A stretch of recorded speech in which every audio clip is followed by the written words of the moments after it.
এক গ্রামে রহিমা বেগম তার 3 ছেলেকে নিয়ে থাকতেন। ছেলেরা যখন অনেক ছোট তখন তার স্বামী মারা যায়। তারপর থেকে অতি কষ্টে তার ছেলেদের মানুষ করেছেন।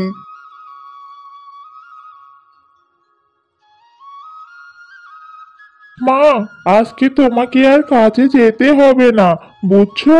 কেন বাবা মানিক, কাজে যদি না যাই তাহলে তোদের খাওয়াবো কি? আমাদের সংসার কিভাবে চলবে? না মা, এখন থেকে তোমাকে আর কাজে যেতে হবে না। এখন থেকে আমরা 3 ভাই মিলে কাজ করব, আর তুমি বসে বসে খাবে। তুমি তো আমাদের জন্য অনেক কষ্ট করলে মা। এখন তো আমরা বড় হয়েছি। তাই নাকি রে বাবা? এইটা তো খুব ভালো কথা। তা তোরা কি কাজ করবি? তা তো এখনো জানি না মা, তবে আমরা ঠিক করেছি 3 ভাই মিলে কাজের সন্ধানে বেরোবো। না না দাদা, 3 ভাই মিলে যদি কাজের সন্ধানে বেরিয়ে যাই তাহলে মাকে কে দেখবে বলো তো? আমি বলি কি, হাসান সবার ছোট, ও বরং ঘরেই থাক আর মায়ের দেখাশোনা করুক। আমরা বরং 2 ভাই মিলে কাজের সন্ধানে বেরিয়ে পড়ি। না না দাদা, আমিও যাব তোমাদের সাথে। আমি থাকবো বাড়িতে, আর তোমরা দুজন রোজগার করতে যাবে। রতন তো ঠিকই বলেছে, তুই বরং থাক, তুই মায়ের দেখাশোনা কর, আর আমরা গিয়ে একটা রোজগারের ব্যবস্থা করি। ঠিক আছে বাবারা, তোরা সাবধানে যাস আর নিজের যত্ন নিস। এরপর মানিক আর রতন 2 ভাই বাড়ি ছেড়ে বের হলো রোজগারের সন্ধানে।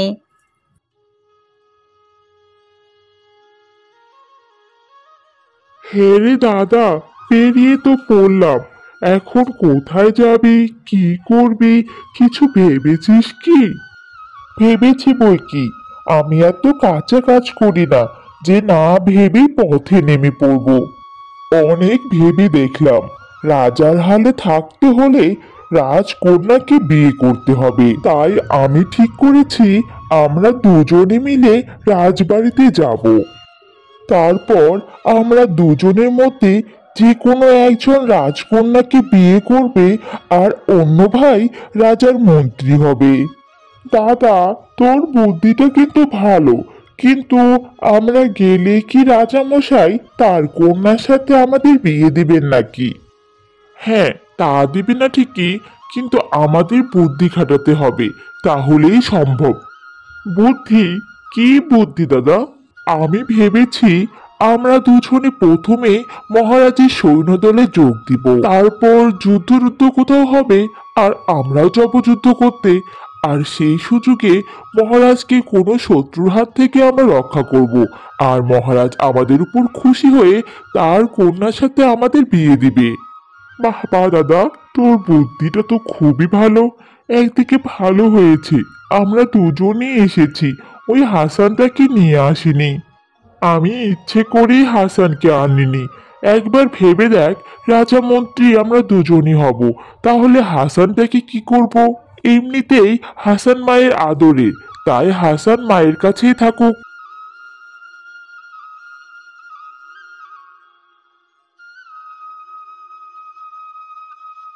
কি ব্যাপার? কে তোমরা? কি চাই এই রাজদরবারে? মহারাজ, আমরা গরিব মানুষ, কাজের সন্ধানে ঘুরছি। দয়া করে আপনি যদি আপনার সৈন্যদলে আমাদের জায়গা দেন তাহলে অনেক উপকার হয়। কি, তোমরা সৈন্য হতে চাও? তোমাদের কি পূর্বের কোনো কাজের অভিজ্ঞতা আছে, বা আগে কোনো সৈন্যদলে কাজ করেছো? না মহারাজ, আমাদের পূর্বের কোনো কাজের অভিজ্ঞতা নেই। কি বলছো কি? তাহলে তো তোমাদের সৈন্যদলে নিযুক্ত করা যাবে না। তোমাদের কি আমি অন্য কোনো কাজ দিতে পারি? এমন করবেন না মহারাজ, আমরা সব কিছু শিখে নেব। আমাদের কাজের খুব দরকার মহারাজ। ঠিক আছে, আমি তোমাদেরকে 2 মাস সময় দিচ্ছি শেখার জন্য। যদি এই 2 মাসে শিখতে পারো তাহলে তোমাদেরকে আমি সৈন্যদলে যোগ দিতে পারি।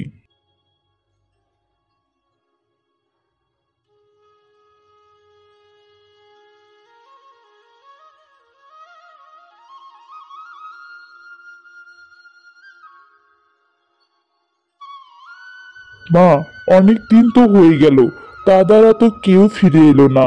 এভাবে তো আর চলতে পারে না। আমি বরং যাই, কোনো কাজের ব্যবস্থা করি। ঘরে তো কিছুই নেই মা। হ্যাঁ রে বাবা, জানি না আমার দুই ছেলে যে কোথায় চলে গেল, ফিরে আসার কোনোই নাম নেই। তুই দেখ কোনো কাজ পাস কি না, কাজ করে তো খেতে হবে রে বাপ। ঠিক আছে মা, আমি বরং যাই, দেখি কোনো কাজ পাই কিনা।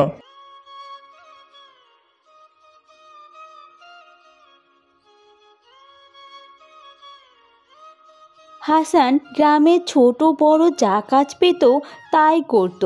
কখনো সে অন্যের জমিতে কাজ করত, আর কখনো বা কারোর বাড়িতে কাজ করত।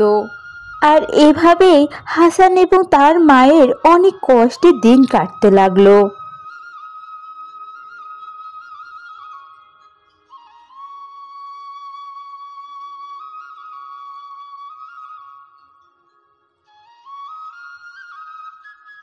শোনো, শোনো, শোনো, রাজ দরবারে এক বিশাল আর্ট প্রতিযোগিতা হতে চলেছে। যারা যারা ভালো আঁকতে পারো তারা সবাই সেই প্রতিযোগিতায় যোগদান করো। যার আঁকা বেশি ভালো হবে মহারাজ তাকে দিবে অনেক পুরস্কার। শোনো, শোনো, শোনো। রাজ দরবারে আঁকা প্রতিযোগিতা?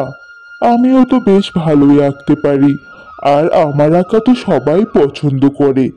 আমি কি একবার চেষ্টা করে দেখতে পারি? আমি যদি এই প্রতিযোগিতার বিজয়ী হতে পারি তাহলে তো মহারাজ অনেক পুরস্কার দিবেন। যাই, আমি এই প্রতিযোগিতায় অংশগ্রহণ করার প্রস্তুতি গ্রহণ করি।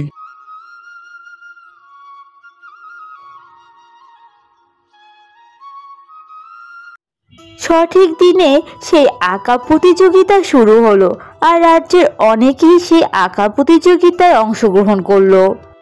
আর সেই প্রতিযোগিতার বিচারক ছিল রাজামশাই এবং রাজপুরোহিত। পুরোহিত মশাই, আপনার কথা মতো এই প্রতিযোগিতার আয়োজন করা হয়েছে, আর সমস্ত প্রতিযোগীদের আর্ট করা ছবি আপনার সামনে রাখা হয়েছে। এখন আপনি নির্বাচন করুন কোন ছবি সব থেকে ভালো, আর কে হবে এই রাজ্যের ভবিষ্যৎ রাজা। হ্যাঁ রাজা মশাই, আমি বলেছিলাম এই প্রতিযোগিতার আয়োজন করতে, কারণ ছবির মাঝেই মানুষের চরিত্র, গুণ, মেধা সব ফুটে ওঠে। রাজকুমারী যখন কোনো রাজকুমারকে বিয়ে না করে একজন প্রকৃত মানুষকে বিবাহ করতে চান, সেই তো হবে এই রাজ্যের ভবিষ্যৎ রাজা। আর তাকে মনোনীত করার জন্য এই প্রতিযোগিতা ছাড়া আর কোনো উপায় ছিল না। রাজপুরোহিত সব ছবি বিচার করে একটি ছবি নির্বাচন করে, আর সেটা রাজার হাতে তুলে দেয়। মহারাজ, এই নিন, এই ছবির মালিক যে সেই এই রাজ্যের ভবিষ্যৎ রাজা হওয়ার যোগ্যতা রাখে। ছবির মালিক হিসেবে হাসানের ডাক পড়ল রাজদরবারে। এই ছবি তুমি এঁকেছো? কি নাম তোমার? আজ্ঞে মহারাজ, আমার নাম হাসান। এই প্রতিযোগিতার আয়োজন করার পিছনে একটা বিশেষ কারণ ছিল, আর সেই কারণ উল্লেখ করা হয়নি। আর সেটা যদি ঘোষণা করা হতো তাহলে এই প্রতিযোগিতার কোনো মূল্য থাকতো না। এই প্রতিযোগিতার যে বিজয়ী হবে সে হবে এই রাজ্যের ভবিষ্যৎ রাজা। মহারাজ, দোষ নেবেন না, আপনি কি বললেন আমি ঠিক বুঝতে পারিনি। শোনো হাসান, আমার একটি কন্যা সন্তান আছে, কিন্তু আমার কোনো পুত্র সন্তান নেই। আর আমার রাজকুমারী যার সাথে বিয়ে হবে সেই হবে এই রাজ্যের ভবিষ্যৎ রাজা। কিন্তু রাজকুমারী কোনো রাজকুমারকে বিবাহ করিতে চায়নি, সে চেয়েছিল কোনো প্রকৃত মানুষকে বিবাহ করিতে। তাই রাজপুরোহিতের কথা অনুযায়ী একটি প্রতিযোগিতার আয়োজন করা হয়েছিল। তার মতে ছবির মাধ্যমে মানুষের চরিত্র বোঝা যায়। তাই এই প্রতিযোগিতার বিজয়ী হিসেবে তুমি এই রাজ্যের রাজকন্যা সহ এই রাজ্যের ভবিষ্যৎ রাজা হতে পারবে। এর কিছুদিনের মধ্যে রাজকুমারীর সাথে ধুমধাম করে হাসানের বিয়ে হয়ে যায়, আর হাসান রাজ্যের রাজা হয়ে সিংহাসনে বসে।